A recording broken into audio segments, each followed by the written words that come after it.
चमत्कारी घंटी और रानी का रहस्य। बहुत समय पहले की बात है।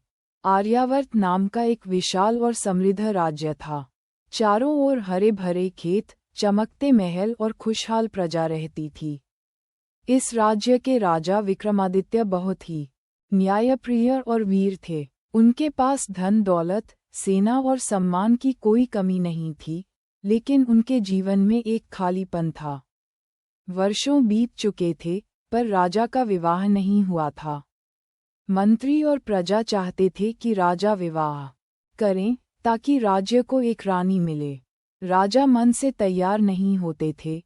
उन्हें लगता था कि भाग्य जब चाहेगा, तब सही रानी स्वयं आएगी। एक दिन राजा शिकार के लिए घने जंगल में निकल पड़े। चलते चलते वे अपने सैनिकों से बिछुड़ गए। तभी उन्होंने एक झोपड़ी देखी, जिसके बाहर एक बेहद बूढ़ी औरत बैठी थी।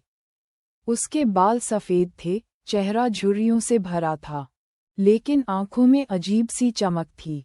राजा ने उसे प्रणाम किया। बूढ़ी औरत मुस्कुराई और बोली, राजन, मैं तुम्हारे भाग्य की परीक्षा लेने आई हूँ। राजा चकित रह गए।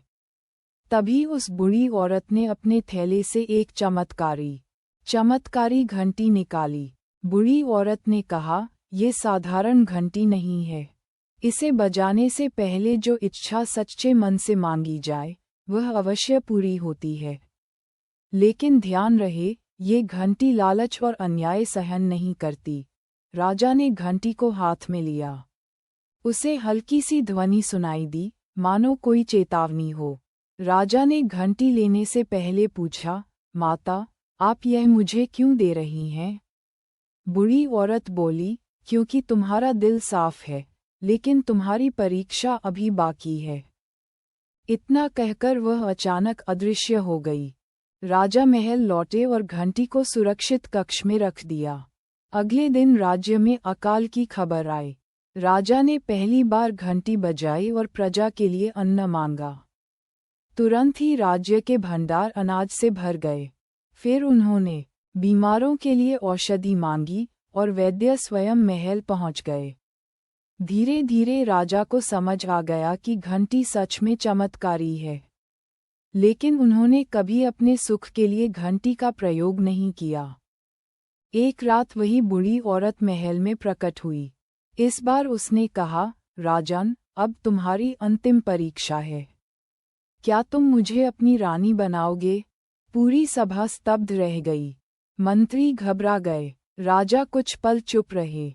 फिर उन्होंने शांत स्वर में कहा, अगर यही मेरी परीक्षा है, तो मैं इसे स्वीकार करता हूँ। अगले ही दिन राजा ने बूढ़ी औरत से विवाह कर लिया। प्रजा में कानाफूसी होने लगी, लेकिन राजा अपने निर्णय पर अडिग रहे। विवाह के बाद महल में अजीब घटनाएं होने लगीं। रात में रानी का चेहरा चमक उठता और उसकी चाल में अद्भुत गरिमा दिखाई देती। राजा ने कभी प्रश्न नहीं किया। एक रात रानी ने राजा से कहा, तुमने बिना लालच के मेरा साथ चुना है, अब सच्चाई जानने का समय आ गया है। उसने घंटी बजाई और तेज प्रकाश फैल गया।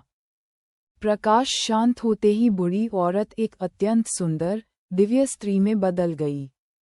उसने बताया कि वह एक शक्तिशाली रानी थी, जिसे वर्षों पहले श्राप मिला था कि केवल वही पुरुष उसे मुक्त कर सकता है जो स्वार्थ से ऊपर उठकर उसे स्वीकार करे। राजा की आंखों में आंसू आ गए। घंटी उसी क्षण पत्थर की बन गई, क्योंकि उसका उद्देश्य पूरा हो चुका था।